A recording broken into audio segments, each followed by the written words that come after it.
Hello friends, welcome to my YouTube channel. दोस्तों, आज के सेशन में हम लोग करेंगे सीटीटी एग्जाम में पूछे जाने वाले बहुत ही एक इंपॉर्टेंट टॉपिक यानी कि जिसका नाम है दोस्तों राष्ट्रीय शिक्षा नीति 2020 यानी एनईपी 2020। और बता दें दोस्तों, इस टॉपिक से आपको निश्चित रूप से 2 से 3 क्वेश्चन देखने को मिल जाएंगे। तो ये टॉपिक आपके लिए बहुत ही इंपॉर्टेंट है। ये 10 से 15 मिनट की वीडियो आपके लिए 2 से 3 नंबर लेकर दे सकती है, पर आपको वीडियो को लास्ट तक देखना होगा दोस्तों। तो चलिए वीडियो को शुरू करते हैं। तो जो लोग भी दोस्तों चैनल पर नए हैं, चैनल को सब्सक्राइब कर लें, क्योंकि ऐसे वीडियोस आपको और भी अपलोड करने हुए मिल जाएंगे। यानी कि जैसे हुआ आपका निपुण भारत मिशन हुआ, की हुआ, जीन प्याजे हुआ, इस पर आपको पर्टिकुलर टॉपिक मिल जाएगा, जिससे आपको अच्छे से टॉपिक समझ में आ जाएगा और किस तरीके से क्वेश्चन पूछे गए एग्जाम में ये भी आपको क्लियर हो जाएगा। तो चलिए आज का वीडियो शुरू करते हैं दोस्तों, और आज का पहला क्वेश्चन करते हैं। तो आज का पहला क्वेश्चन क्या रहा है एनईपी 2020 से। तो आकलन के संदर्भ में राष्ट्रीय शिक्षा नीति 2020 क्या प्रस्तावित करती है। ऑप्शंस आपके रहें: विश्लेषण और आलोचनात्मक चिंतन जैसे उच्च क्रम के कौशल का परीक्षण, प्रत्यास्मरण आधारित वस्तुनिष्ठ प्रकार के परीक्षण, आकलन की योगात्मक विधि और परीक्षा के लिए अधिगम करना। तो चलिए दोस्तों, इस क्वेश्चन का राइट आंसर देखते हैं कि क्या है। तो इस क्वेश्चन का जो राइट आंसर बन जाएगा दोस्तों, ऑप्शन नंबर ए बिल्कुल जो है कि करेक्ट हो जाएगा, यानी विश्लेषण और आलोचनात्मक चिंतन जैसे उच्च क्रम के कौशल का परीक्षण करने के लिए एनईपी 2020 जो है दोस्तों प्रस्तावित करती है आकलन के संदर्भ में। ध्यान दीजिएगा, ठीक है। अगला क्वेश्चन देखिए, सेकंड क्वेश्चन क्या पूछा गया है एनईपी 2020 से। सेकंड क्वेश्चन है क्या दोस्तों कि राष्ट्रीय शिक्षा नीति 2020 किसकी ओर बदलाव का प्रस्ताव रखती है। क्या सीखने के लिए अधिगम, रटकर की सीखने की प्रक्रिया, पाठ्यक्रम विषय वस्तु में वृद्धि और मानकीकरण। तो दोस्तों, अगर इस तरीके के क्वेश्चन आपको देखने को मिल जाते हैं और आपको नहीं समझ में आ रहा है कि किस तरीके से करना है, तो आपको ऑप्शंस को एलिमिनेट करके आप आसानी से क्वेश्चन का आंसर लगा सकते हैं। जैसे आप जानते हैं, देखिए रटकर, जैसे कि आप सीटेट एग्जाम में बैठने वाले दोस्तों, तो टैग वर्ड्स को आपको ध्यान में रखना होगा कि कौन कौन से टैग वर्ड जो है पॉजिटिव निगेटिव हैं। उस तरीके से आप राइट आंसर पर आसानी से पहुंच सकते हैं। तो जैसे यहाँ पे देखिए रटकर क्या है, निगेटिव वर्ड है, और पाठ्यक्रम विषय वस्तु में वृद्धि दिया है, ठीक है, तो ये भी एक तरीके से निगेटिव हो जाएगा, और मानकीकरण तो है ही, तो ये भी निगेटिव हो जाएगा। तो दोस्तों आपके पास एक ही ऑप्शन बचता है, वो है ऑप्शन नंबर 1, सीखने के लिए अधिगम जो है इस क्वेश्चन का राइट आंसर हो जाएगा। अगले क्वेश्चन की तरफ चलते हैं दोस्तों, question number third. Question number third क्या पूछा गया है इससे देखिए कि राष्ट्रीय शिक्षा नीति 2020 किस पर बल देती है। तो देखिए इसमें भी आप एलिमिनेट कर सकते हैं आंसर्स को, ठीक है। तो देखिए पहला ऑप्शन है लचीला बहुस्तरीय गति आधारित अधिगम, बच्चों के केवल संज्ञानात्मक विकास से संबंधित पहलू, राष्ट्रीय पाठ्यचर्या के मानकीकरण पर और बच्चों के स्मरण कौशलों के मापन पर। तो देखिए अगर हम बात करें, यहाँ पर दिया है स्मरण कौशल याद करना है, तो ये चीज़ तो नहीं होता है, गलत होता है। और मानकीकरण अभी हमने पढ़ा है, गलत है, निगेटिव है। और यहाँ पर दिया है केवल संज्ञानात्मक, तो इस वजह से ये भी गलत हो जाएगा दोस्तों। तो इसमें यहाँ पर जो बनेगा एक, और लचीला बात करें तो ये पॉजिटिव वर्ड है, तो यहाँ पे बन जाएगा आपका ऑप्शन नंबर 1 बिल्कुल सही हो जाएगा दोस्तों। अगले क्वेश्चन की तरफ चलिए दोस्तों, क्वेश्चन नंबर 4। क्वेश्चन नंबर 4 में पूछा गया है दोस्तों कि राष्ट्रीय शिक्षा नीति 2020 के अनुसार जो मूल्यांकन का उद्देश्य है किसकी जानकारी देता है, ये आपको बताना है। तो विद्यार्थी को कक्ष में व कक्षा के बाहर कैसे सहायता दी जा सकती है, विद्यार्थी का उसके सहपाठियों की तुलना में प्रदर्शन, या विद्यार्थी के सीखने में कमियां व अभाव ताकि उसकी असफलता की पुष्ट पहचान की जा सके, या विद्यार्थी की रटने की क्षमता की जानकारी देता है। तो देखिए यहाँ पे जो राइट आंसर बनेगा दोस्तों किस तरीके से बनेगा, तो देखिए रटने की क्षमता दी है तो इस तरीके से ये गलत हो जाएगा, तुलना दिया है तो ये गलत हो जाएगा, और यहाँ पर दे दिया है कि विद्यार्थी को कक्षा में व कक्षा के बाहर कैसे सहायता दी जाती है, ये जो है मूल्यांकन का उद्देश्य की जानकारी देता है, तो ये बात गलत है दोस्तों। यहाँ पर जो बनेगा कि विद्यार्थी के सीखने में कमियाँ व अभाव ताकि उसकी असफलता की पुष्ट पहचान की जा सके, जिससे उसको क्या दिया जा सके दोस्तों, उसका नियोजन किया जा सके, ठीक है। तो ये इस क्वेश्चन का राइट आंसर बन जाएगा ऑप्शन नंबर सी। अगला क्वेश्चन देखिए दोस्तों, क्वेश्चन नंबर 5। क्वेश्चन नंबर 5 में पूछा गया है कि राष्ट्रीय शिक्षा नीति 2020 किस पर जोर देती है। क्या पाठ्यचर्या का लचीलापन, मानकीकरण, गैर संदर्भीकरण, या रट कर याद करना। तो देखिए किस तरीके से इस क्वेश्चन का राइट आंसर मिल जाएगा आपको, रट कर याद करना, ठीक है। यहाँ पर दिया है गैर संदर्भीकरण, संदर्भीकरण होता तो ये पॉजिटिव होता, पर गैर संदर्भीकरण दिया है तो इस वजह से ये भी गलत हो गया, और मानकीकरण पहले से ही है, तो लचीलापन एक अच्छा ही एक पॉजिटिव वर्ड है दोस्तों। तो यहाँ पे राइट आंसर बन जाएगा ऑप्शन नंबर 1 जो है इस क्वेश्चन के लिए सही होगा दोस्तों। चलिए अगला क्वेश्चन देखिए, अगला क्वेश्चन क्या पूछा गया है। चलिए क्वेश्चन नंबर 6 देखिए, क्वेश्चन नंबर 6 में क्या पूछा गया है दोस्तों। तो क्वेश्चन नंबर 6 में पूछा गया है कि राष्ट्रीय शिक्षा नीति 2020 प्रस्तावित करती है कि मूल्यांकन जो है शैक्षणिक वर्ष में एक बार ली जाने वाली औपचारिक परीक्षाओं के माध्यम से किया जाना चाहिए। यह एक निश्चित अवधि में बच्चे की प्रगति का पता लगाने के लिए महत्वपूर्ण है। यह सभी शैक्षणिक गतिविधियों का केंद्र होना चाहिए। यह योग्यता के क्रम में बच्चों को रैंक देने के लिए महत्वपूर्ण है। तो देखिए, यह शैक्षणिक में एक वर्ष एक बार ली जाने वाली औपचारिक परीक्षाओं के माध्यम से किया जाना चाहिए, ये बात बिल्कुल गलत है। ठीक है, और सभी शैक्षणिक गतिविधियों का केंद्र होना चाहिए, तो ये भी गलत है। और योग्यता के क्रम में बच्चों को रैंक देने के लिए महत्वपूर्ण है, ये भी गलत है। तो यहाँ पे जो राइट आंसर बन जाएगा ऑप्शन नंबर बी जो है बिल्कुल सही हो जाएगा दोस्तों, कि एक निश्चित अवधि में बच्चे की प्रगति का पता लगाने के लिए क्या है, आकलन महत्वपूर्ण है। अगला क्वेश्चन देखिए दोस्तों, क्वेश्चन नंबर 7। क्वेश्चन नंबर 7 क्या पूछा गया है, क्वेश्चन को ध्यान से पढ़िए और आंसर दीजिए कि राष्ट्रीय शिक्षा नीति 2020 में निम्नलिखित में से किसका समर्थन नहीं किया गया है, ये आपको बताना है। क्वेश्चन निगेटिव है, ध्यान से पढ़िएगा और कूट वाला क्वेश्चन है, तो ध्यान से इस क्वेश्चन को आंसर दीजिए। चलिए आपके सामने ये चारों ऑप्शंस रख देते हैं। ठीक है, ये हो गया। अब इस क्वेश्चन का आंसर दीजिए। संप्रत्यात्मक समझ पर जोर, योगात्मक आकलन, पाठ्यचर्या की विषय वस्तु को बढ़ाना और प्रौद्योगिकी के उपयोग में कमी करना। तो इसमें दिया है कि क्या चीज़ नहीं करना है। ठीक है, यहाँ पे क्या होगा, तो इस चीज़ को क्या करना है कि आपको राइट आंसर बताना है इस क्वेश्चन का 7 में क्या होगा। तो चलिए दिया है, देखिए आपका कौन सा आंसर बन सकता है। संप्रत्यात्मक समझ पर जोर, ये बात बिल्कुल सही है। ठीक है, और दिया है योगात्मक आकलन, पाठ्यचर्या की विषय वस्तु को बढ़ाना। देखिए ये चीज़ें क्या हैं, ये गलत है। इसमें योगात्मक आकलन, पाठ्य विषय वस्तु को बढ़ाना ये गलत है, और प्रौद्योगिकी के उपयोग में कमी करना ये भी गलत है। तो दूसरा, तीसरा, चौथा जिस ऑप्शन में होगा दोस्तों, तो अभी तक तो इन तीनों में नहीं है, देखते हैं चौथे में है क्या।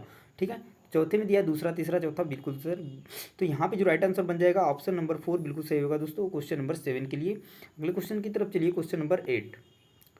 क्वेश्चन नंबर 8 क्या पूछा गया है, पूछा गया दोस्तों कि राष्ट्रीय शिक्षा नीति 2020 में निम्न में से कौन सा कथन प्रस्तावित करती है। अपनी मातृभाषा में शिक्षित होना शैक्षिक और प्रौद्योगिकी उन्नति में बाधक है क्या। बच्चों को अंग्रेजी भाषा की प्रथम भाषा के रूप में सीखने और बोलने के लिए प्रोत्साहित करना चाहिए। या बाल विद्यार्थियों के लिए बहुभाषी होने के उच्च संज्ञानात्मक लाभ हैं। या द्विभाषीय उपागम विद्यार्थी में उलझन पैदा करता है और सीखने में बाधा डालता है। तो देखिए यहाँ पर क्या दिया है कि अपनी मातृभाषा में शिक्षित होना शैक्षिक और प्रौद्योगिकी उन्नति में बाधक दे दिया है, इस वजह से ये क्या है दोस्तों, गलत हो गया। और यहाँ पर दिया है कि विद्यालयों को बच्चों को अंग्रेजी भाषा की प्रथम भाषा के रूप में सीखने और बोलने की प्रोत्साहित करना चाहिए, ये बात भी गलत हो जाएगा। कोई ज़रूरी नहीं है कि आप अंग्रेजी भाषा को ही प्रथम भाषा के रूप में सीखने और बोलने के लिए प्रोत्साहित करें। उसके बाद दिया है कि द्विभाषी उपागम विद्यार्थियों को में उलझन पैदा करता है और सीखने में बाधा डालता है, तो ये बात भी गलत है। यहाँ पे एक ही आंसर सही होगा, होगी ऑप्शन नंबर 3, जो कि है कि बाल विद्यार्थियों के लिए बहुभाषी होने के उच्च संज्ञानात्मक लाभ हैं दोस्तों। चलिए अगले क्वेश्चन की तरफ चलते हैं, क्वेश्चन नंबर 9। क्वेश्चन नंबर 9 ध्यान से पढ़िए। राष्ट्रीय शिक्षा नीति 2020 के अनुसार शिक्षा को कैसा होना चाहिए ये बताया गया है। कोट वाला क्वेश्चन है, ध्यान दीजिएगा, पॉजिटिव क्वेश्चन है। तो यहाँ पे राइट आंसर क्या बनेगा। अब देखिए दिया है कि केवल पूर्व निर्धारित विषय वस्तु पर केंद्रित होना चाहिए।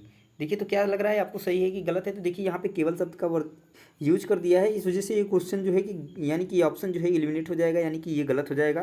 समस्या समाधान पर केंद्रित होना चाहिए, ये बात बिल्कुल सही है। अधिगमकर्ताओं के गहन चिंतन का विकास करना चाहिए, ये भी सही है। और अन्वेक्षण निर्धारित और खोज आधारित होना चाहिए, ये तो बिल्कुल ही पॉजिटिव है। तो इस तरीके से आपका जो आंसर बन जाएगा 2, 3 और 4 आपको किस में मिल जाएगा दोस्तों, तो ऑप्शन नंबर फर्स्ट में ही मिल जाएगा। यहाँ पर देखिए 2 और 4 दे दिया है, जबकि ये 2, 3 और 4 है। ठीक है, तो यहाँ पे जो राइट आंसर बन जाएगा दोस्तों ऑप्शन नंबर 1 बिल्कुल सही हो जाएगा इस क्वेश्चन के लिए। अगले क्वेश्चन की तरफ चलते हैं दोस्तों, क्वेश्चन नंबर 10। क्वेश्चन नंबर 10 में पूछा गया है कि राष्ट्रीय शिक्षा नीति 2020 किसकी सिफारिश करती है। बहुभाषावाद, एक भाषावाद, पाठ्यक्रम का मानकीकरण और आकलन का मानकीकरण। तो देखिए यहाँ पे जो राइट आंसर किस तरीके से बनेगा दोस्तों, मानकीकरण तो एक निगेटिव वर्ड है, तो ये इस तरीके से कट गया और ये भी एक तरीके से कट ही गया। ठीक है, और एक भाषावाद और बहुभाषावाद, तो सिंपल सी बात है दोस्तों। अभी हम लोगों ने पिछले क्वेश्चन में ही पढ़ा था कि बहुभाषावाद जो है संज्ञानात्मक क्या है कि लाभ पहुँचाता है उसको, तो ये जो है गलत हो जाएगा। तो क्या है, बहुभाषावाद जो है इसके लिए करेक्ट आंसर बन जाएगा दोस्तों इस क्वेश्चन के लिए। अगले क्वेश्चन की तरफ चलते हैं दोस्तों, क्वेश्चन नंबर 11। क्वेश्चन नंबर 11 में पूछा गया है कि दिव्यांग छात्रों की शिक्षा के संदर्भ में निम्नलिखित में से किस प्रावधान को राष्ट्रीय शिक्षा नीति 2020 द्वारा बढ़ावा नहीं दिया गया है।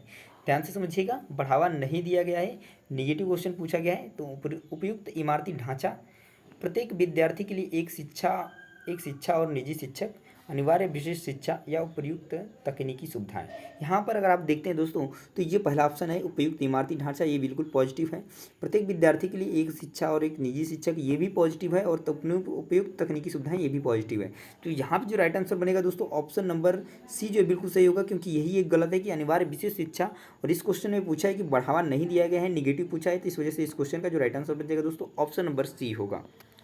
अगले क्वेश्चन की तरफ चलिए दोस्तों। क्वेश्चन नंबर 12 जो पूछा गया है क्या कि राष्ट्रीय शिक्षा नीति 2020 सुझाती है कि आप अधिक पाठ्यपुस्तकों तक सीमित करने के बजाय अधिगम और शिक्षा तथ्यों और ज्ञान के कंठस्थीकरण पर आधारित हो। क्या ऐसा होना चाहिए? तो बिल्कुल गलत है। कंठस्थीकरण याद करना ये बिल्कुल गलत होता है।